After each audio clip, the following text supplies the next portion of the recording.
Okay, welcome to another extended tutorial.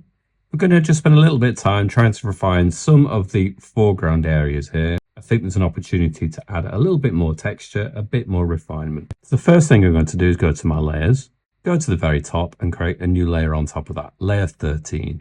And I'm going to go to the airbrushing soft brush, and I'm going to go for the last color, the 10th color on the top row.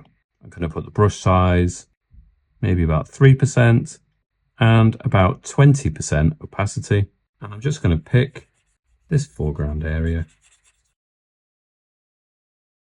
go over it a couple of times. It's on a low percentage anyway, it's only at 20% strength. So I'll just go over it a few times until really we're just bringing this darkness out, bringing it more into the foreground. I'm just going to scribble all over this area.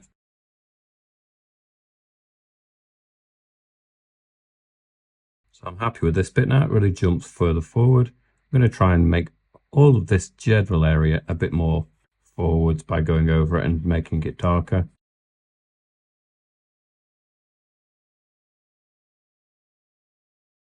And you'll start to see a darker tone here than the blue immediately behind it, and that's for the better, I think.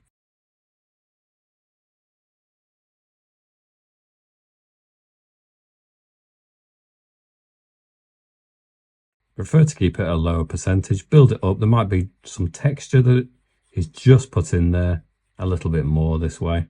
I'm then going to reduce the size to lower on the 2%, keep it maybe at the 20%. There might just be an area or two back here where we can just bring that darkness back, maybe not go over it as many times, maybe just keep the pressure on the screen just once. It brings it a bit more further forward, and then maybe just a small area. You decide. It depends on how you've created some of the way the land sits. I'm going to keep it roughly like that. Then I'm going to go to my layers, create a new layer, layer 14, change the blend mode from normal, scroll down to add. And I'm going to go to the organic rainforest brush. Now I'm going to change the spacing to about 60%. And I'm going to go in with the third color on the middle row. I'm going to put the brush size down to 1% and about 50% opacity. And I'll zoom in just a little bit. And then on some of these areas just in the distance here, I'm going to have some of these rolling hills with a bit more texture in it. It's going to be quite subtle initially. In fact, what we might do is go back to layer 10 that had the rolling hills on. Go onto that layer with the eraser set to the airbrushing soft brush. I'm going to set the eraser at 20% and maybe 5% opacity. And I'm just going to go over it. Just do it once initially, not release the pressure across the area. And then maybe just another pass of it. It's just going to reduce the impact of some of these highlights a third time now. Just knock them back a little bit. So if we go over them now on a different layer, they're not going to be too intense. They can still be relatively subtle. I'm doing it a fourth time. They've not disappeared completely. Just have to take this up as well so it's smoothed in a bit. Fifth and final time there, just in some areas like there, where we've happened to go over it a bit now anyway. You can still just about see where they were, and it's more subtle, which means we can go back to layer 14, back in with the brush, which was the rainforest brush, same settings that we had before, which is 1% size, 50% opacity. And now I can start going over some of these edges, and the sun is just going to clip the top of some of these shapes, and it's just a little bit of a texture. So we imagine there's maybe trees growing on these edges all over the whole, blanketing the whole area really. But we see it especially in the highlighted top edges, just this subtle kind of texture, and that creates a more realistic kind of look.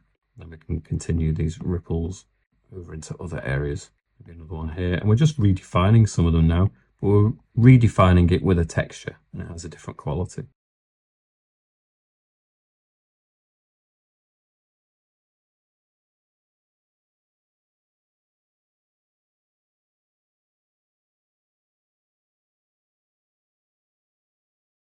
I'll just continue over this area, just getting lots of layers. We definitely need to leave some gaps in there too. It can't be all super condensed.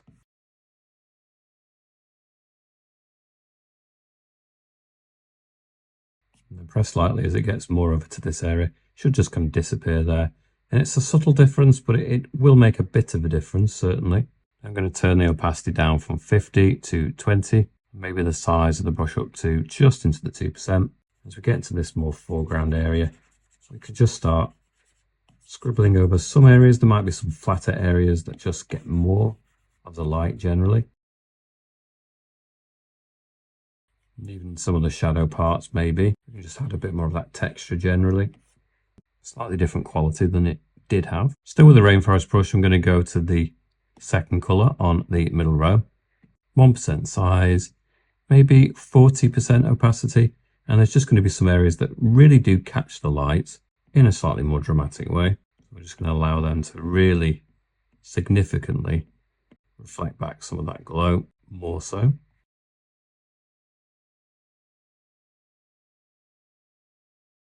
Then we can go back to the third colour again on that middle row.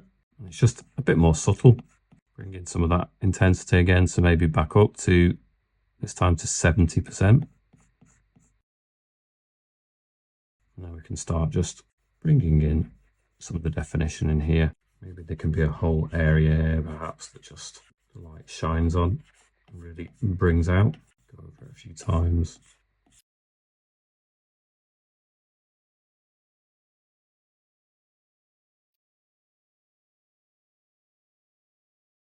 Maybe turn the opacity down 30%, and maybe even in this kind of more shadow, darker area, there's going to be some subtlety. It's still going to show ripples and highlights, even though it's going to be more subtle.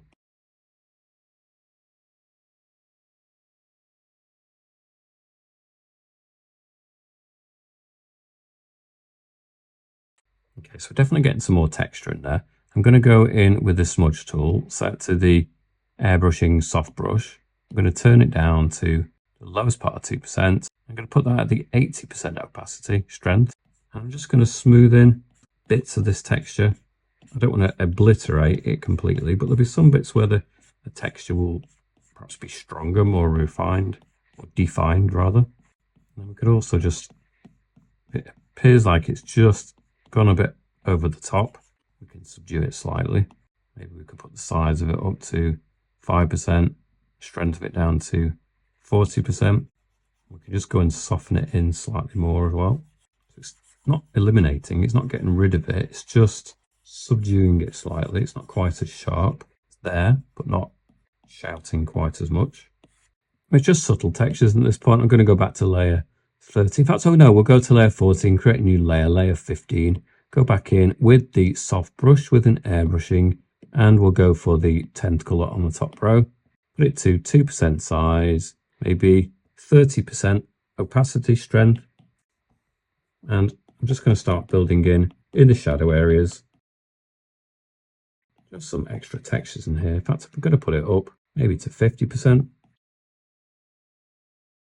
Build some even more textures into these areas, so they're not completely featureless.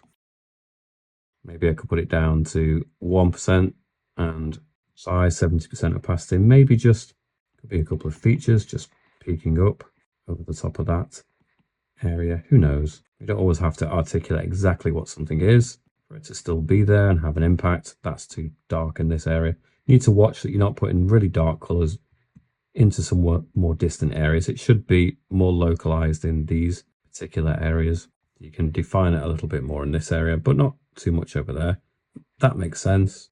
Another little feature here. Again, we don't need to explicitly say what it is.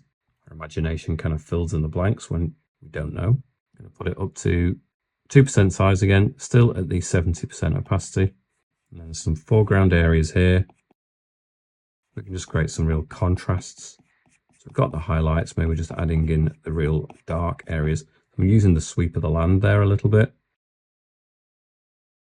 Creating some chunks that are just going to be extra dark in this kind of region. Turn it down 1%. Maybe there could be some areas where fields are just separated a little bit. Tracks that run along them. Who knows? Something that runs along, cuts down the land. divides it up a little bit. Just adds more interest into the scene, adds a bit more depth and believability.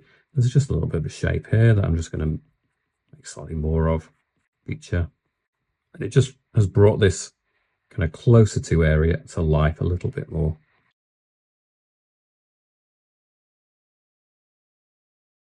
Now, obviously, anything you add has got to be sympathetic to the things you've already done. So just kind of think carefully about what you're adding where. If you're adding a dark color like this very dark blue, it needs to be super kind of foreground detail, really.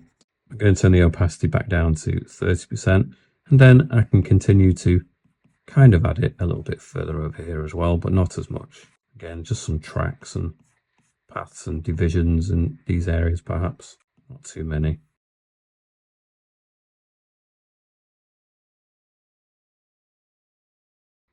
Anywhere there's a division, perhaps we could also go in with a highlight. So we can go back to layer 14, add the blend mode to add. We can go back in with the third color, still with a soft brush at 1%, 30% opacity. We've got a little bit of a division here where we can just perhaps skim along where the dark line is and add a bit of a highlight in there as well. Work alongside it a little bit. You can see that gives it some depth, even lower on the 1%.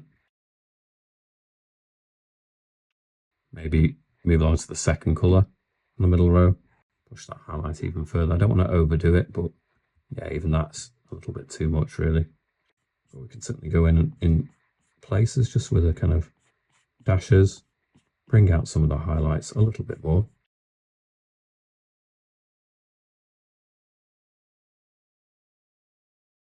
Zoom out, check the progress. I think that whole side of like a hill is closer to now with a highlight, makes more sense. I think I'm liking that more, just create some more sweeping lines that cut through. We've got that kind of texture that is almost like trees as well in the mix. Just some more sweeping gestures in here. If you want to, just turn the opacity down to 20 or even lower. If you feel like you need to be a bit more subtle, then that's fine. Quite happy with some of these areas. Put it up, 2% size. Maybe just join them in a little bit. Back down again, 1%. Pick out some of the top edges. Check progress. Certainly happy with that area. It's about extending some of that a little bit further out as well.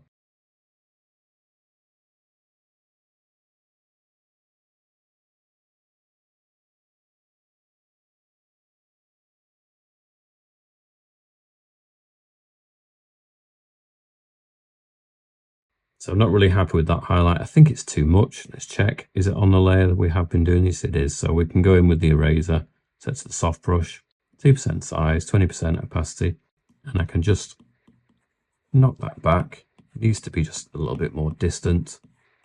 And we can go back to the brush, the soft brush, and just make more of a feature of this area here. I think that needs to be more highlighted. I think that works better. Again, just trace around some of the dark lines you've got, so it gives it like a double edge. It gives it a bit more of a sense of a bump in the landscape with a highlighted edge. Some sweeps across, turn it down even more, 10%. So opacity just into the 2%.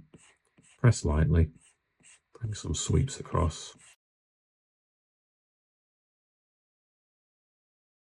Again, just playing a little bit, it just gives it a sense of maybe fields and divisions, something that you don't quite get when it's off in the distance. But this foreground area is just a little bit better defined, perhaps. I'm not really going to spend much longer doing that, but I'm a little bit happy with that. It just adds a bit more points of interest. I'm just going to do some tapping in, a suggestion of more tree kind of textures. We've done it with the rainforest brush, but actually doing it more manually sometimes be more effective too. These closer to areas, just a few more taps, just to really build in more of that kind of textured illusion. Maybe I'll just go over some of these areas where they're competing a little bit. Zoom in, a bit too much of that darkness there, so I'm just going to knock them back a little bit, make them disappear into the background just a touch more, and I'm a bit happier with that overall look. Okay, I'm going to leave that there at that point. It's just a little bit more clarity, a bit more detail, mainly into the foreground area. It just gives it a sense of distance and foreground, which I'm a bit happier with. I hope that's been interesting, and I do hope to catch you back here for the next extended tutorial. Thanks so much for the support. See you next time.